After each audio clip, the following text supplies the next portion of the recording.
This episode is made possible by Armoire. Armoire makes getting dressed easy. With a clothing rental membership from Armoire, build the perfect wardrobe with brands that are high quality, unique, and recommended just for you. All you have to do is take a 5-minute style quiz and select items from your dynamic, personalized closet. The styles show up at your door in as little as 2 days. Then when you're ready for new clothes, just swap them out. Listen, I live in Southern California. There is absolutely no need for puffer coats or any sort of those winter jackets. But when I travel anywhere else in the world in these cold months, I'm often burdened with the task of getting winter clothes. And now with Armoire, I can just rent my winter wardrobe. It's brilliant. Right now, our listeners can give Armoire a try and get up to 50% off their first month. That's up to $125 off. Just visit armoire.style/dateable. That is armoire.style, spelled ARMOIRE.style/DATEABLE to get up to 50% off your first month and never worry about what to wear again. Try Armoire today. If you've been listening to the pod, you know I'm marking my calendar for the big sale from Last Bottle Wines, one of our wonderful sponsors. If you don't already know, they're a Napa-based online wine shop that offers 30 to 70% off retail. And the best part, there's no subscriptions, no fees, and no minimum purchase, just a daily email with really great wine. And as I mentioned, they're having a massive sale. Their marathon sale is coming up on March 28th and 29th. They flip that one wine per day rule on its head and instead offer back-to-back, two-back deals. That means wines are only up on the site for a couple minutes at a time. We got a preview order with the mini marathon package of some of their favorites, and I'm telling you, it's a sale you want to get in on. And the best part is we're offering Dateable listeners 10% off your first order with code DATEABLE. Sign up at lastbottlewines.com and use the code DATEABLE and find out why Last Bottle is the most fun way to discover and buy amazing wine. Hola, amigos. We are back for lucky number 7. Now, in season 6, we exceeded 1 million listens thanks to you guys. Also, we were listed as one of the best relationship and love podcasts by Brit & Co., in addition to making the list for Huffington Post, BET, and more. This season, we'll be bringing you more of what you love, as well as some awesome sponsors with special offers just for Dateable listeners. So don't forget to check out our website, dateablepodcast.com, and follow us on social media to get the latest updates and announcements on upcoming happy hour and social events. Now, due to the success of last season, we will be continuing with our coaching services, and we just added some new coaches as well as licensed clinical psychologists and therapists. And of course, it's all about the content, right? So in season 7, we continue to open up the conversation about modern dating with topics such as changing gender roles, how race plays into dating, and also some hilarious dating stories. And on top of all that, we continue to expand to include more international perspectives, all to show you that you're not in this alone. All right, enough from me. Let's get on with the show. The Dateable podcast features real stories from real people of how they make modern dating work, or not. I'm your host, Yue, former dating coach turned dating insider, if you will. On each episode, you'll hear commentary from my producer, Julie Kraftchick, and other surprise co-hosts. This episode of Dateable is brought to you by 500 Brunches. 500 Brunches connects like-minded people with similar interests to meet in real life over brunch. You answer a quick questionnaire about your interests and how you spend your time, and then they'll match you in small groups of 6 to 8 at a brunch spot in San Francisco. Get a free entry into a brunch now by signing up at 500brunches.com and using the code DATEABLE. Hey everyone, welcome to another episode of Dateable, a show all about modern dating. You guys reached out to us and told us that you like the He Said, She Said episodes, so we're bringing one back for you. Except I was not the dater this time. Thank goodness. Thank goodness. A more objective. Objective, yes. I'm out of the hot seat. But we have our bachelorette here. It's like the Bachelor! It is. Our bachelorette's name is Shelby. She's 30, originally from Monterey Bay, and she's been in San Francisco for 7 years. She's currently Well, as far as we know, single and actively going on dates. I don't know now. You don't know what happened after these dates. So Shelby first came to us and she had no idea she was going to be set up on 2 dates. But her original email, let me just briefly read this real quick. She said, I have lived in San Francisco for almost 7 years. You were in an off and on open relationship with a guy abroad. Yes. In Australia. Yes. That gave me the freedom to date, have fun, and not fully care about where things were going. I could have my cake and eat it too. The next 2 years I spent trying to get over this relationship, that's dating, to just make myself feel better, but I still was not emotionally available. And now that this relationship has fully ended, I'm at a time in my life that I'm trying to navigate dating and care about the other person. And as you know, it's hard in this city. So I feel my evolving dating perspectives experiences throughout these 7 years are relatable to many SF residents. And I have some awesome stories to go with, from a guy smelling my hair on the first date to me showing up on a first date with a guy already wasted, then offers me cocaine in the bathroom. I feel like I've seen and heard it all. But no, she hasn't, because she's never gone on dates with 2 guys and had to talk about it on a podcast. So here's the first for everything. Shelby. Cheers. First time for everything. Nice. Okay. Before we get into the dates, let's talk about just sort of your overall dating experience. You don't have to go into specific stories, but Okay. where's your head at? I have dated a lot. I would say my friends would call me a good dater. I go on a lot of dates. I go on a lot of first dates. I put myself out there. I make time for dating, which I think a lot of people don't do. But I never really get past just the dating phase. So I'm really good at dating, not so much good at relationships. I never get to that point of being in a relationship with someone. And was That your makes last sense. relationship that open relationship? Yes. Okay. Yeah. Last serious relationship. And I remember when we talked on the phone, you mentioned you don't have trouble meeting people. No. Okay. Not at all. So can we hear a men little approach bit- you all the time. First of all, Shelby's very striking. You've got this like curly blonde hair, and you obviously have this personality that just draws attention. Yes. I'm easy to find in a crowd. But I do think, it helps me to meet a lot of people. I'm also very outgoing. I work with people all the time. I'm just a really big people person. Yeah, meeting people is not that hard for me. So I do get dates, but it's that crossover from dating to relationship that I think I struggle with. What do you think has been the problem then? Well, first of all, what are you looking for? Are you looking for a serious relationship? At this point in my life, yes. Monogamous And or open? monogamous. And it's taken me a while to get there. I think like a lot of people were very career driven. I've been in school for a while. I'm very content with my career now. I really like San Francisco. I've decided I want to stay here, and I would like to continue a life here with someone else, with a partner. And I think... Put down some roots here. Yeah. Perfect. So, okay, what do you think is happening? What are your friends telling you? Shelby, this is why your this dating hasn't been taken to the next level of relationships. Everyone just says I haven't met the right person yet. Okay. Some people say I'm too picky. Do you think that's true? I don't know. Has there been circumstances where you date someone for a while and you want to take it to the next level and they don't? Yes. Okay. And what has been that discussion like? And ultimately, it was more the idea of the person than the actual relationship that I wanted, I guess. Who's at fault here? Who do you think is at fault here? Let's just put some blame. Is it the men you're meeting or is it you? I think it could go both ways. Okay. Yeah, I'm not going to say I'm not at fault here at all. I've also really enjoyed being single. Yeah. So, and I like being single. I'm very independent. So there's probably a big issue with that trust factor and crossing over to the relationship, whereas the dating is very casual.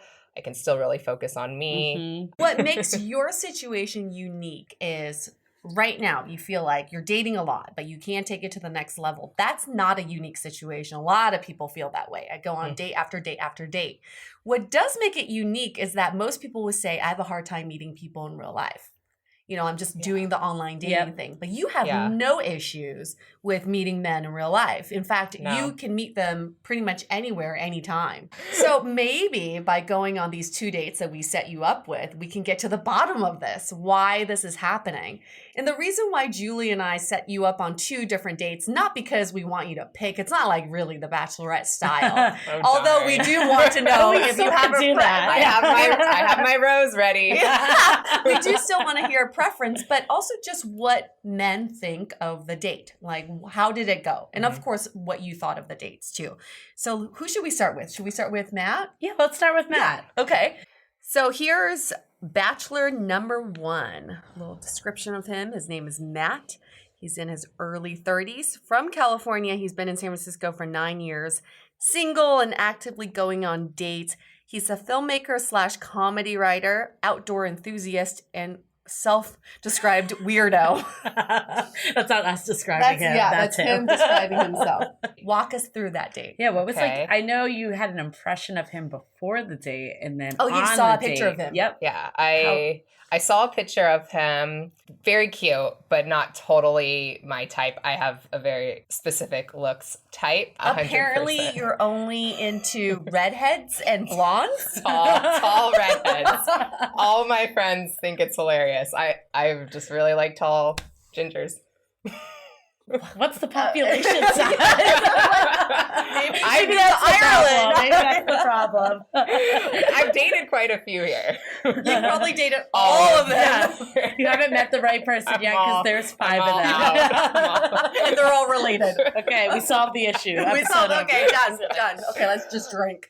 But yes, Matt, cute, was not exactly my type looks-wise, but I'm trying to be open-minded and keeping my options open. So we ended up going to a bar in Hayes Valley. It was good. He was like running a little bit late. I lived pretty close, so we were in good communication. And I'd say as far as like in the bar, it was good conversation. There was a couple like awkward silences, but I felt our quality of conversation was pretty good. He's lived in the city for 10 years, which I liked. He's really into Burning Man, which I like as well.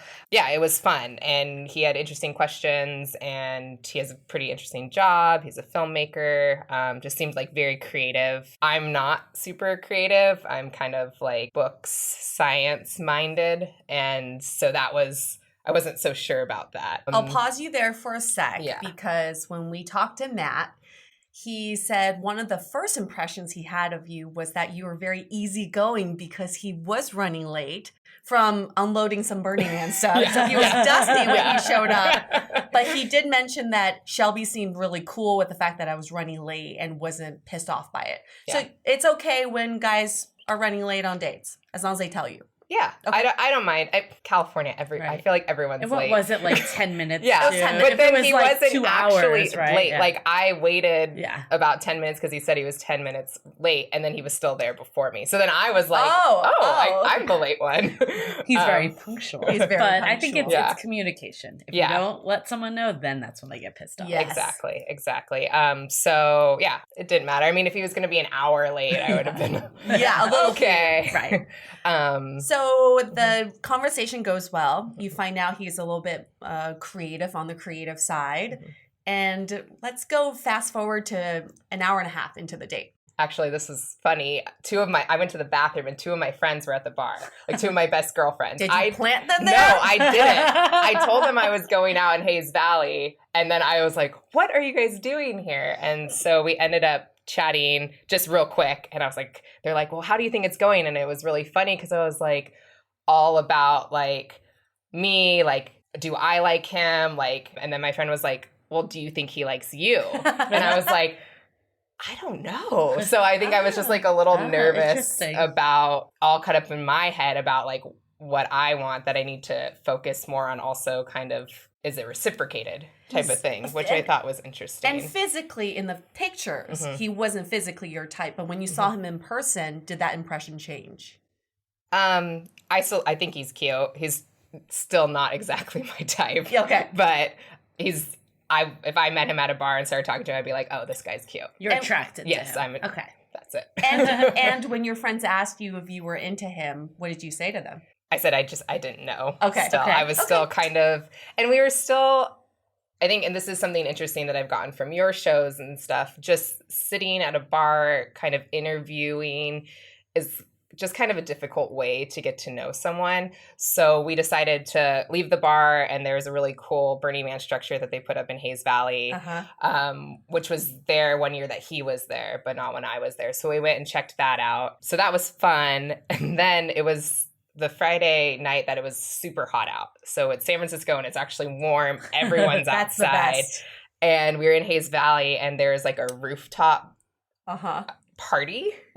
And this is where I kind of like, he was like, we should go up there. And I was like, yeah, we should. Because I'm that type of person too. And when he said that, I was like, we're going to get Because up this there. is a private party. Yes, it's that a private you guys party. Were not invited It was to. not like an open party. It was definitely like invite only. There was like a sign like buzz this number, like you need to know someone.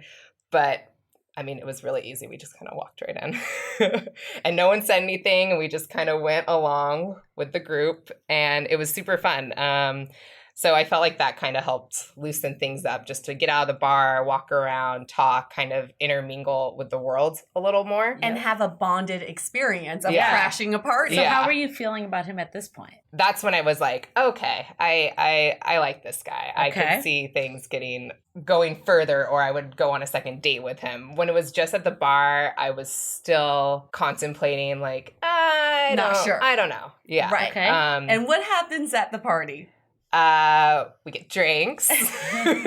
Oh, it gets good. We just become a part of the party, like we know everyone, but we really didn't talk to anybody else. And yeah, we just had a good time, chatted. It was a really cool view of Hayes Valley.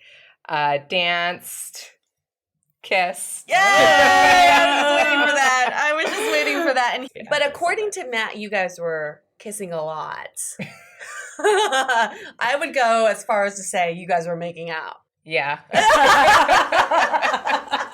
Okay, so pretty good date. Was it hot? Yeah. Was it hot making out? I mean, it was hot and hot. It was hot and It was hot. all of the above.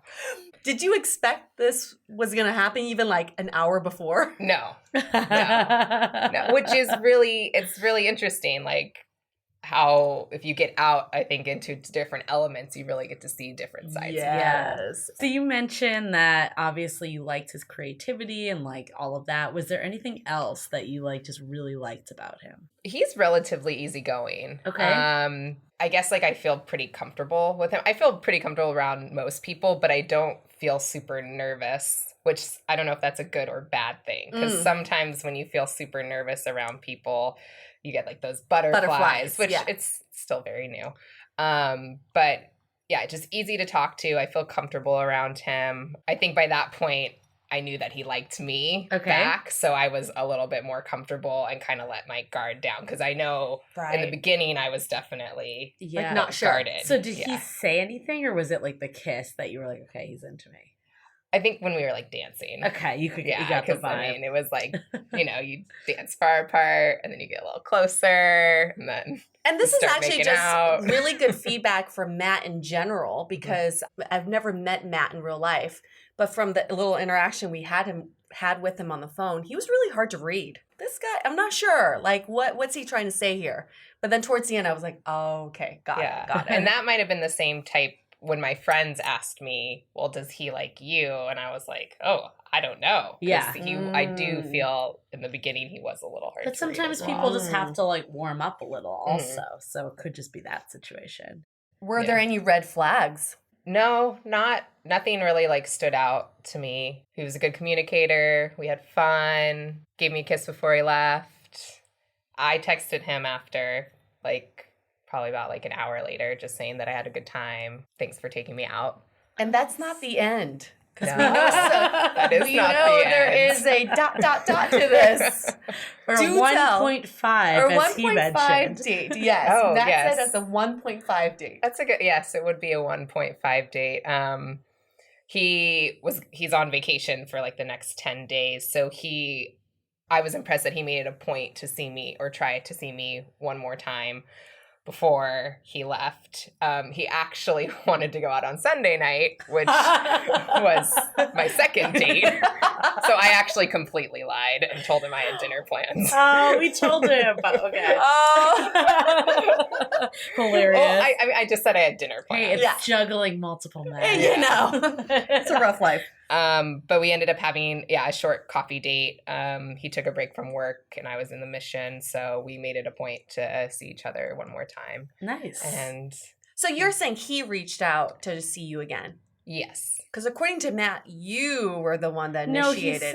He said that you seemed disappointed to hear he'd be gone for a while. Oh, Yes. did I? Yes, and that's what Oh. compelled him to want to see you again. Oh, I didn't know I gave him that notion, but Okay. Well, maybe you liked him more than you thought. I don't know if I need to ask this question, but would you go out with Matt again? He comes back in a week and a half, I believe. yeah.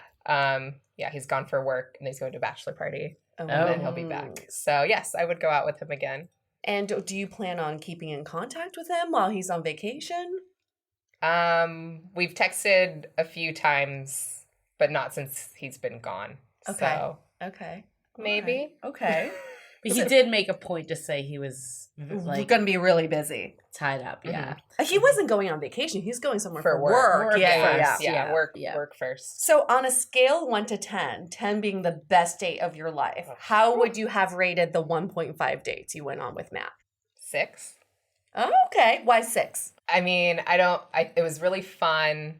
We did something different, but I mean, as far as all overall dates, it wasn't like mind-blowing. I would put like some dates up higher where like we've done like extravagant things or something a little bit more crazy but I'd say that's a good rating from me. So here's what Matt said. Yeah, the date went really well. I really liked her smile and her warm, charismatic personality, I'd say. On a scale of 1 to 10, with 10 being a great date, best date, how would you have rated your first date with Shelby? I'd say it's up there, like an 8 or something. Wow. I don't think I've had a 10, but I certainly see it continuing. I want to see her again. So. Okay. Awesome. Great. Is there anything else that you would think that Matt would have said about the date? I felt like I was pretty reserved in like the very beginning. I think it took me a while to really like let go and open up, and that's just, I think, kind of how I am, especially on a blind date. Okay. Do you have any feedback that he said? So here's what Matt said. I got the sense that she's somebody that keeps herself busy because she doesn't have a lot that she likes doing on her own, like creatively or even just sitting with herself. She seemed like somebody that never wants to be alone.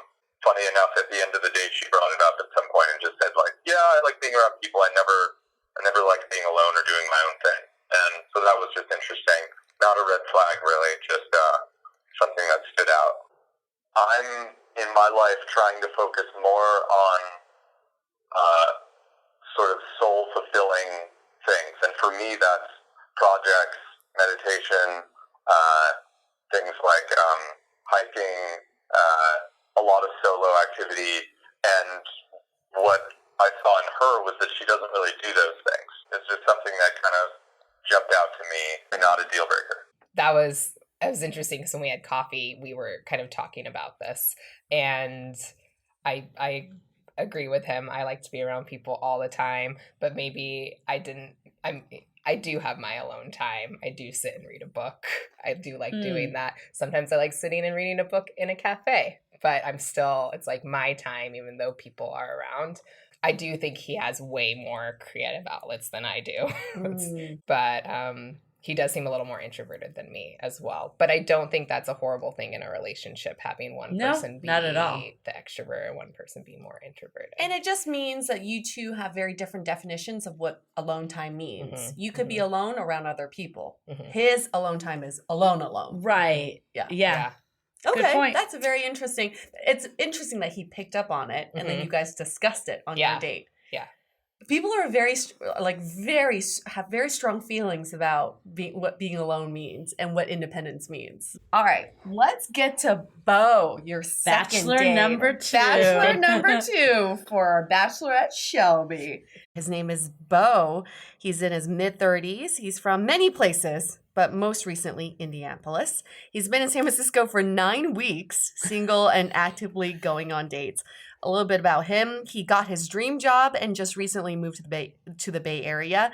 He's lived abroad for 8 years, most recently China. He loves also outdoor activities and just being open and exploring a new city. Sunday. Take us through Sunday, Shelby. In the morning, you have your 0.5 date with Matt. Yes. And then you're about to meet Beau, and you've seen his picture too. So what did you think of him from his photos? A little bit more my types on the looks wise. Yeah, I remember you were excited about him. But he's not blonde or a ginger. No, but he's cute. Okay. I mean, they're both cute. So Sunday, same thing. We ended up like confirming, and I think he was on time. I can't remember now. He was there. He was there before me. Yeah, he's always early. Yeah. And he seemed to not really have very much information at all because nope, I did not show him a picture of you at all. Okay. So he had no idea. Okay, so I didn't know that because I figured, because Matt saw a picture, that I figured that Beau did. So he just kind of told me what he was wearing, and I was like, cool, I'm the girl with blonde curly hair.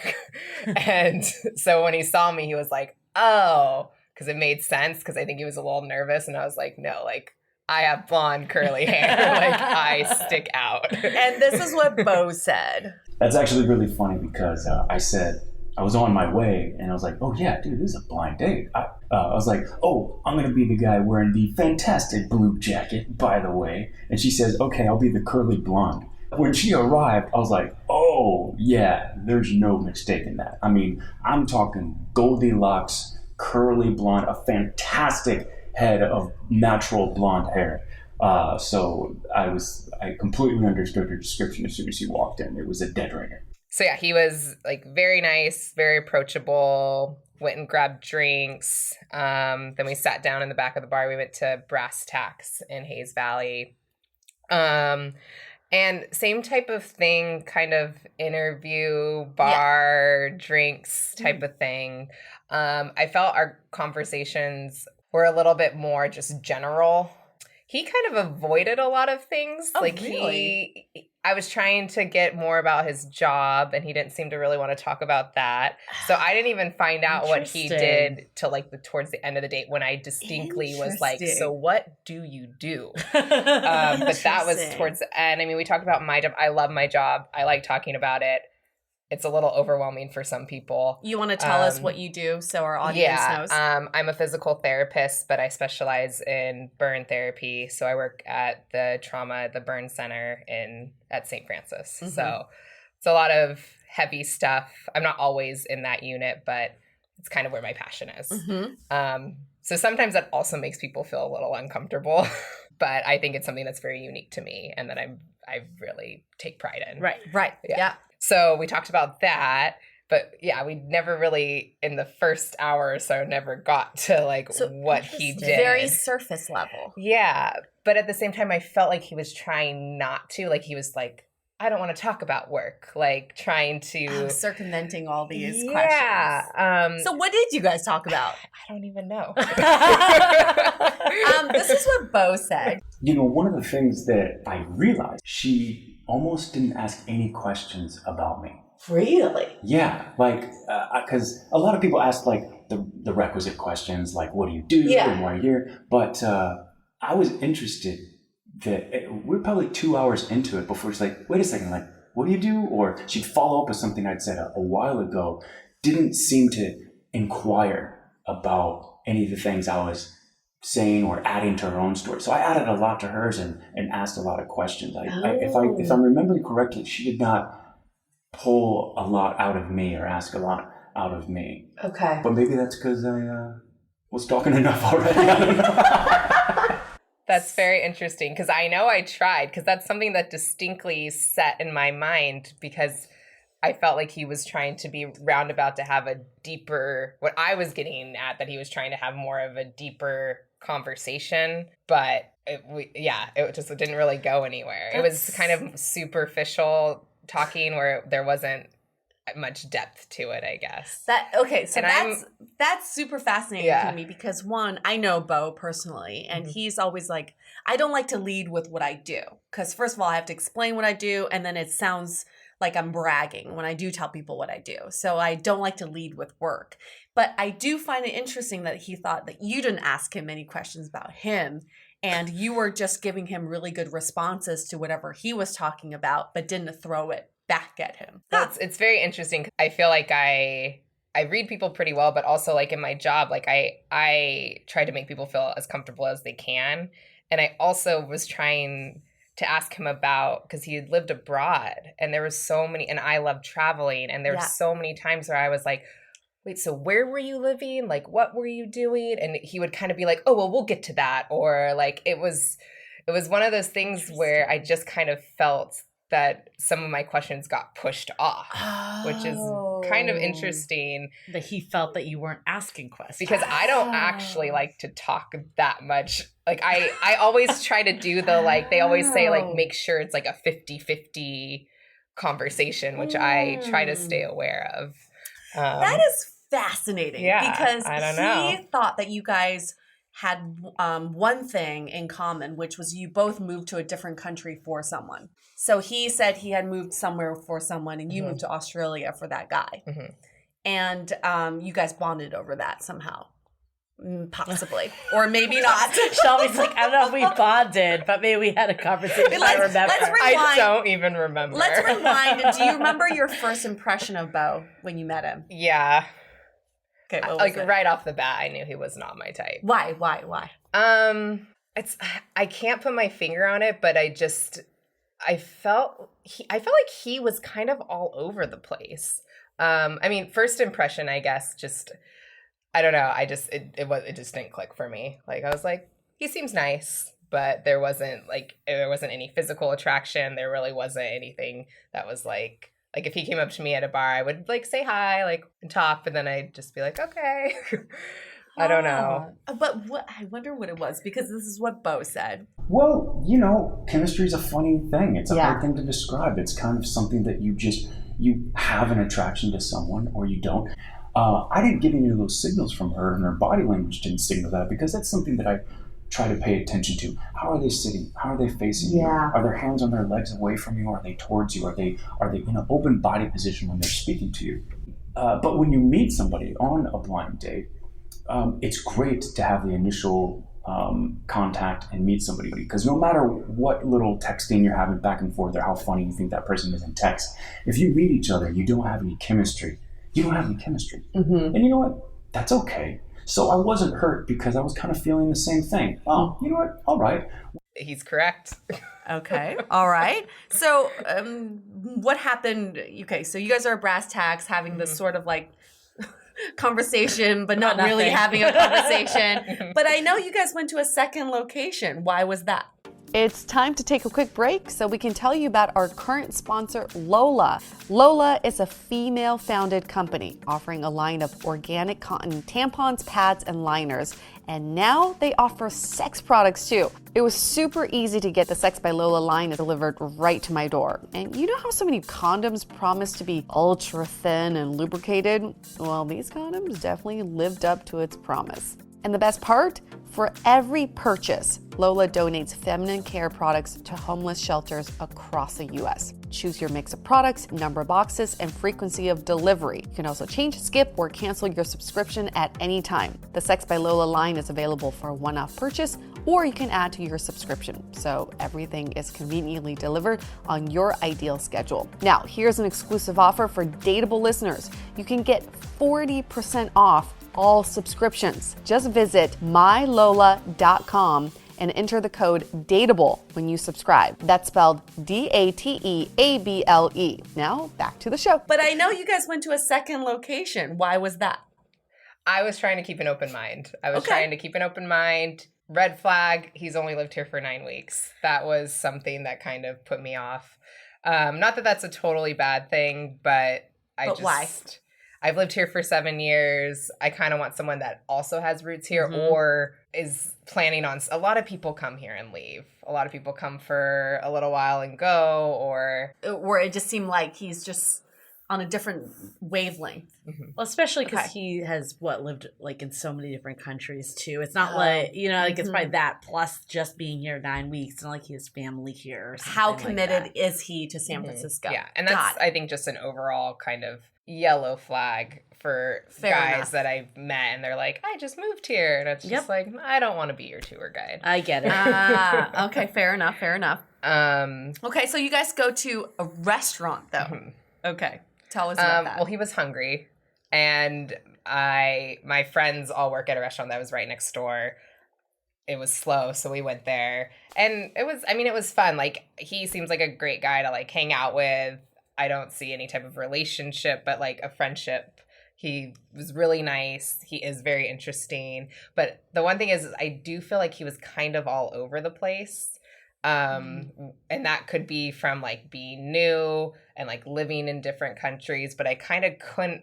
I was trying to get like a chronological order out of his kind of past, and I could not piece things together. And I was actually kind of surprised. Like, he looks young. After talking to him for a while, I thought he was almost younger than me, and it's actually he's older than I thought, which I thought was interesting as well. Okay, that's good feedback for Beau as well. Just so everyone has a little background what Beau does, so he's not like a mystery man.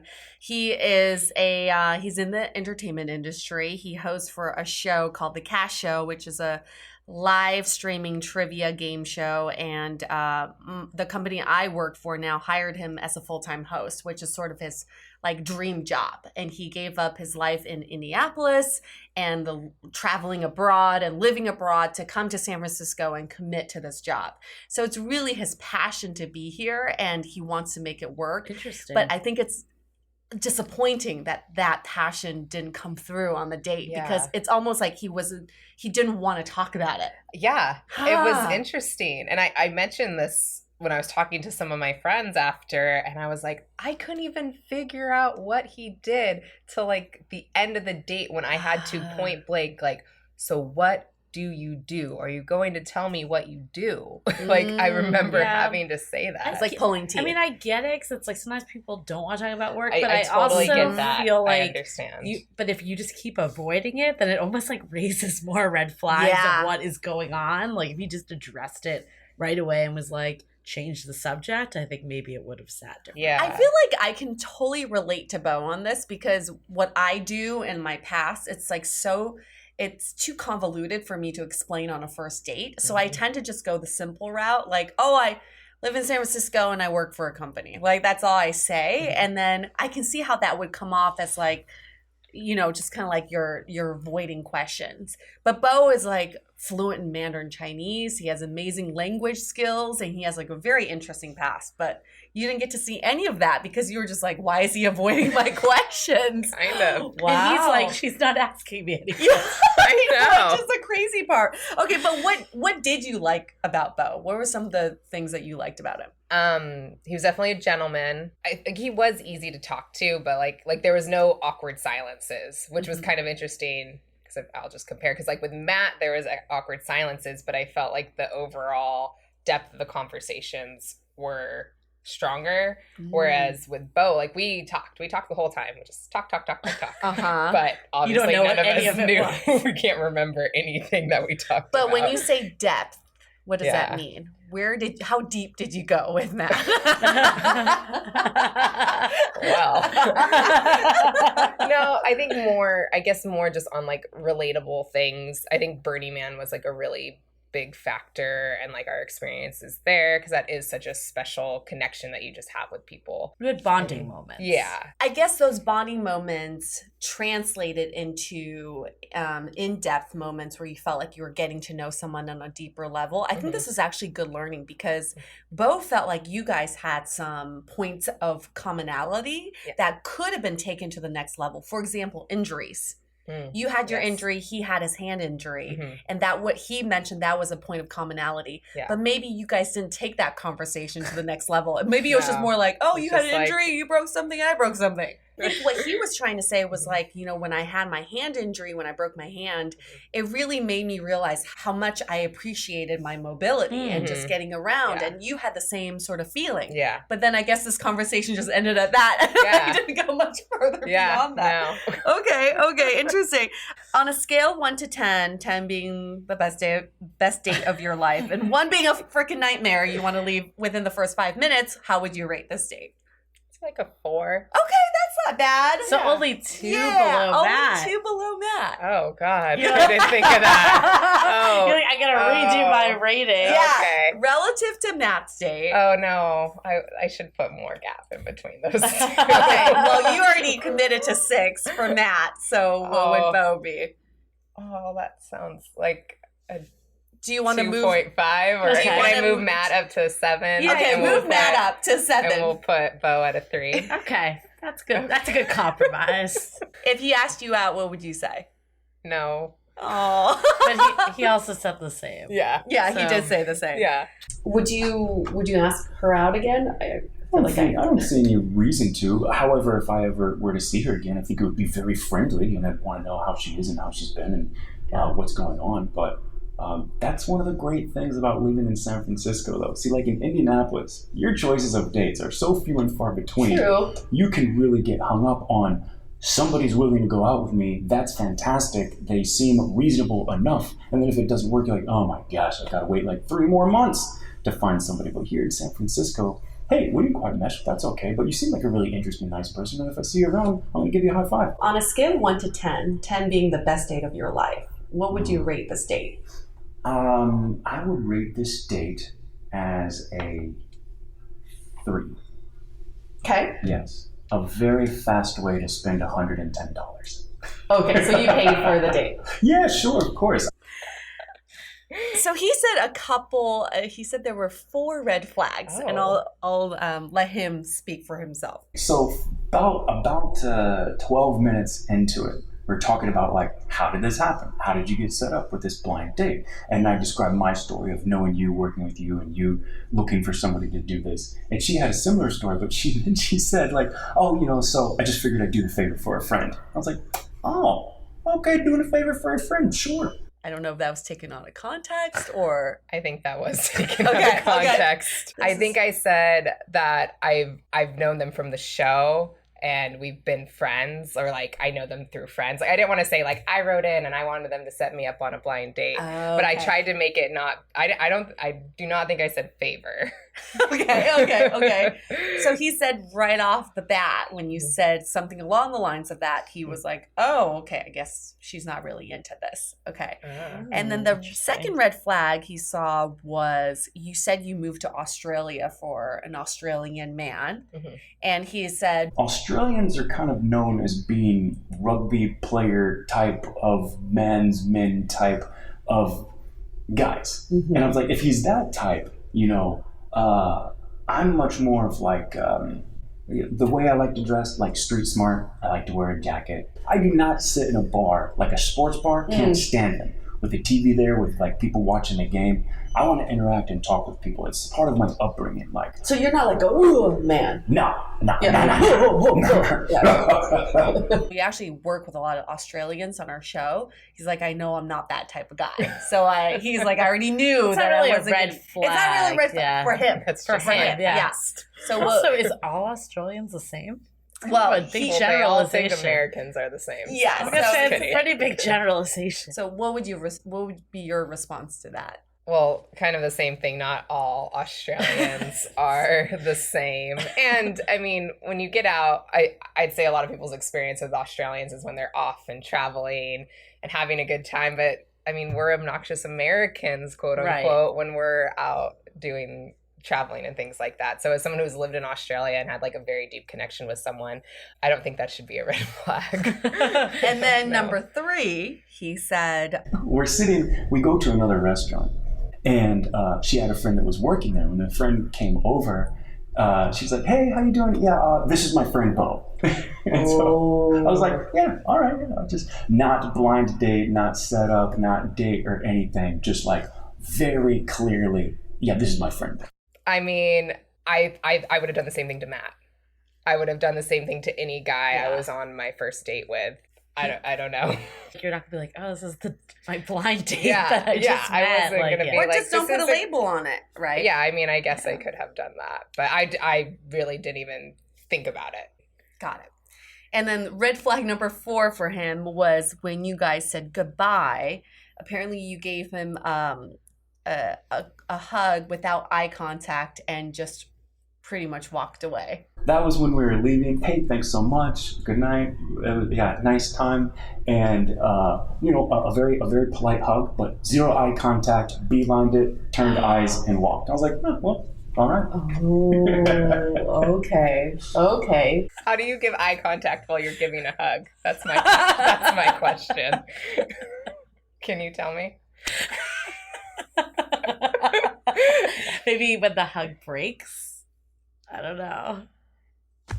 I don't know. Try to think about it. I don't know. I gave him a hug. Yeah, that's true. I do consider all these things overthinking, but that's my opinion.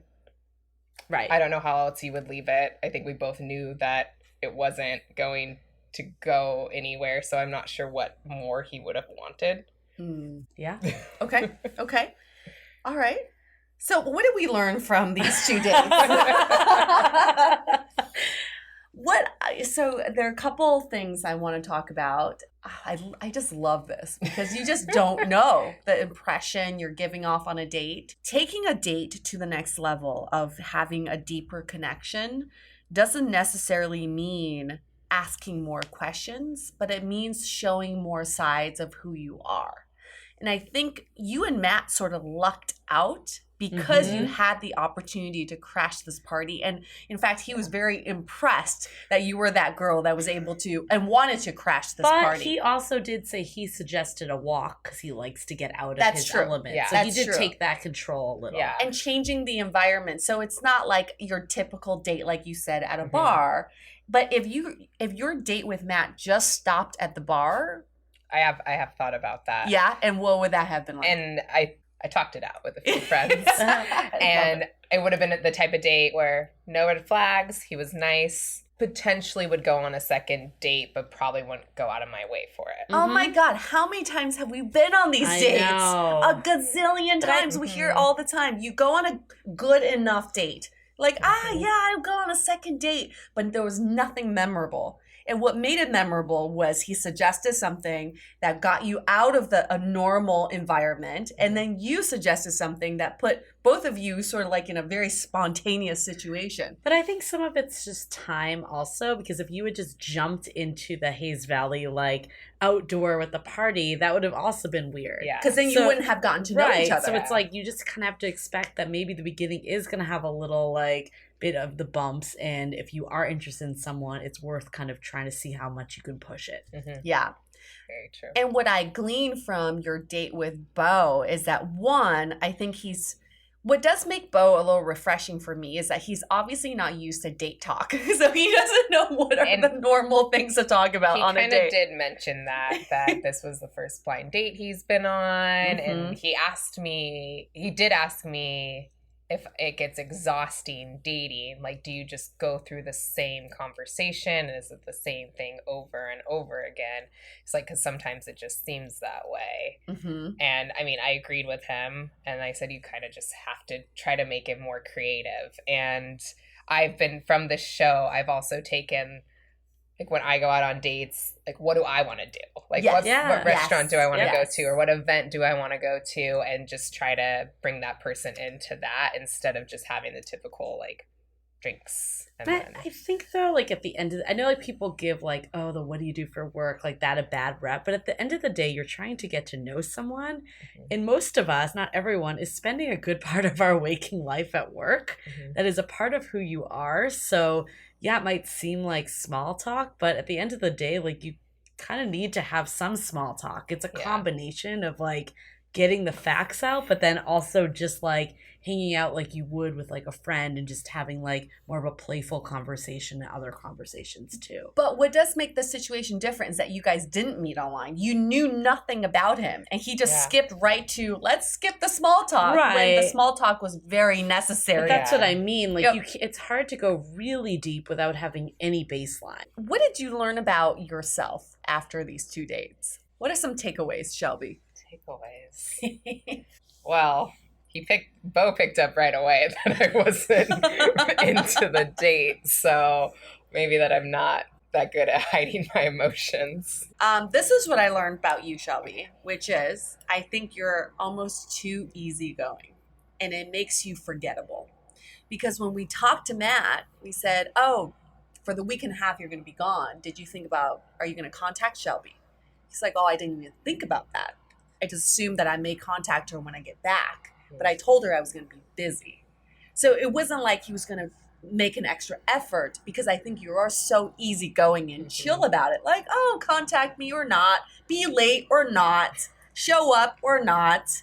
And maybe sometimes you just need to set a little bit more of like a, not strict, but be more like, this is what I would prefer. Here are my preferences.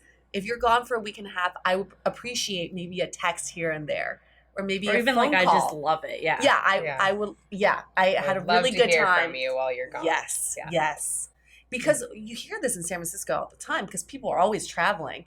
They meet, there's great connection, and then someone's gone for a week, and then nothing happens after that. It just fizzles. I think a lot of times in dating is that we set ourselves up for disappointment. We just assume that the other person will reach out, or we just assume that after they go away for a while, we might hear from them, but then you refer back. I thought we had a really good connection. Did something happen while this, like, was the connection not real? In your case with Matt, at least we know from both of your sides, the connection was there. That's real. We rarely get this kind of feedback on dates, but we can validate that your connection was real. So I would hate to see this connection not being explored a little bit more. Well, I feel, at least with him, I feel pretty confident that I will hear from him. I genuinely feel like he will, but also I am not totally against just like being like, hey, hope you're like having a good trip. Right. Like, yeah. And maybe, I throw him another text when he comes back. And then that's that. Well, I mean, obviously you're not going to keep texting if he doesn't respond, but like, I don't know, I guess it's more just like having empathy of someone else's situation more.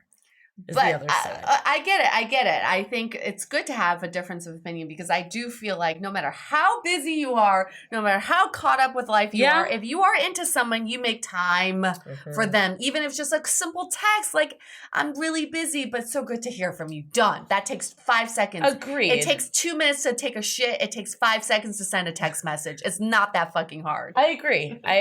Yes. That's all I have to say.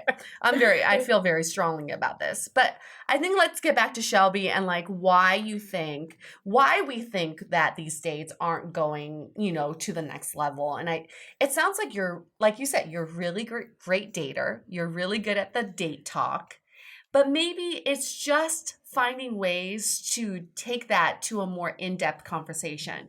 And maybe it's just like what happened with Matt. Again, I think it's like timing-wise, it happened, it was like perfect for you guys to be in that situation that had like Burning Man in it. It was like perfect situation, actually. Yeah. Burning Man, the party, being spontaneous and dancing and making out. Bam, that happened really well. But if, let's say you and Matt don't work out, with other dates, what are some ways you can also take that like bar date conversation to another level? Well, it's actually interesting. I went on a date a couple weeks ago as well, and it went really well. We had dinner, but I noticed we both started opening up more. We were just walking down Mission, and he didn't know the neighborhood as well, and we were just walking and talking, and I think that really, it's just kind of, I think maybe like just moving as a physical therapist and just like moving and getting your body going, and just like when you're just sitting and stagnant and looking at the same thing, or like there's just not a lot of, like at some bars, there's lots of stimulus, but it's kind of like you just need to change your environment. I think what's really great about your conversation with Matt is it sounded like you guys bonded over a lot of like similar interests, which is actually one of the reasons that we set you up with him. So I want to thank Sasha Silverberg, who's the matchmaker that helped do this. But that was part of the reason, because a lot of stuff, what you said, you guys had a lot of those shared interests. But the reality is probably like 5 dates down the road, if you're still just talking about Burning Man, it's going to get boring. So I think it's great to start that way, but it's like, how do you build on it? So it becomes more about like you as a person and you being vulnerable with what you're looking for with him and having that bond together, opposed to just like, oh, we like listening to music and going to Burning Man. Like, I think what we can learn from this, all of us, is that when we have these date-ish conversations, is to find opportunities to ask more of like the next questions versus like, what do you do? Where do you live? What did you do this? What do you like to do? It's more like why. And I think like what one of the themes that I'm hearing from this is like this idea of passion. And you're very passionate about your job, and you and Matt were both very passionate about Burning Man, and I think that was a source of connection. But I think with Beau, there were points of connection that could have connected you two based on passion, but he did not show it to you. So therefore, there was like no opportunity for that. And I think that's what makes a conversation more deep, is when you bond over the passion of something, not so much what that thing is. It doesn't even matter. Did you talk about work with Matt? Yes. Sort of. No, we did, because we talked about his filmmaking, and then I told him what I did. Did you really get passionate about her, or was it more just like, this is what I do? I usually go, I mean, it's a lot of explaining. You have to explain what I do, because people don't totally understand it, because it's such a small specialty. So I definitely went in depth with that. And he went in depth with like different projects that he was doing. It's exhausting, but he loves it and he thrives off of it and things like that. But see, okay, so that's interesting, because you got that from him, but neither he or Beau got that from you. Neither of them talked about your work at all. And it feels like that's so much of who you are. It shapes so much of who you are. And for some reason, neither of those two got that from you. And actually, reading between the lines with Matt, I think like some of maybe his, again, not red flags, but concerns was like, does she have like super passionate activities? So I think showing that actually could be a huge selling point, and like, just not even selling point, but just like, oh, we have this in common, even if we're not passionate about the same things, but we like are doing this type of stuff in our lives. Like showing more depth, I think would actually be something that would really go a long way. It sounds like you want a deeper connection, and these guys definitely want that with you.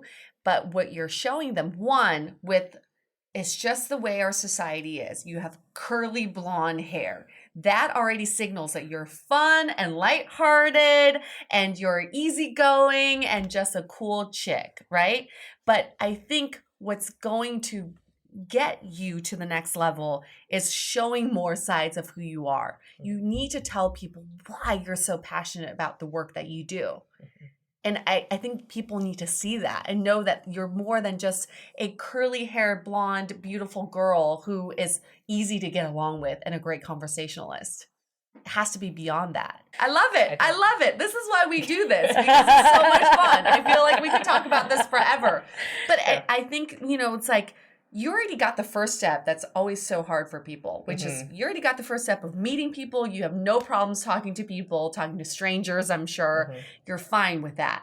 But it's just showing the other side of you, that what are you really passionate about? What is Shelby really about?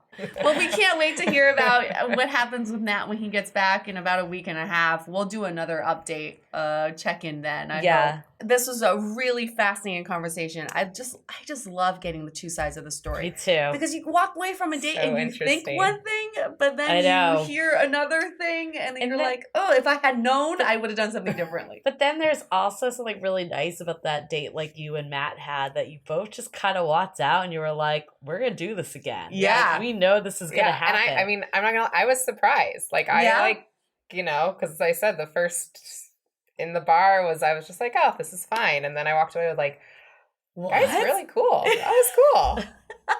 I was happy with that. That's another takeaway, but very maybe smiley. Like you said, like you kind of took your friends to like get you out of just like what inside my head. Yeah. Be like, okay, we're on a date together. How is this going? Not just, this isn't just about me. Yeah. Yeah.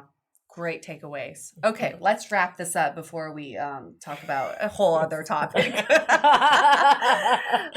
do you want to be set up on a blind date? We love this shit. Let's set everyone up on blind dates. And then the only caveat is you have to come to and talk about your date on the show in a very honest way. But that's okay. I think that's what makes us grow as people, and that's what makes us date better and smarter, which is the whole motto of Dateable. Okay, on that note, we're gonna just say our goodbyes. Thank you, Shelby, for doing this. Thank you. I had a great time. We're gonna do another update in like a week and a half or 2 months or whatever it may be. But we love to know what happens with you and Matt. Yeah, we might follow up. We might do a little follow up later as well. Thank you again, Shelby. Thank you, Matt. Thank you, Beau, for going on dates with Shelby and also telling us your honest feedback and just being like chill about it, like thanks for doing this. So the rose went to Matt. The rose went to Matt for now, and I hope he earns it and keeps it. If you like to be set up with Beau, Beau is available.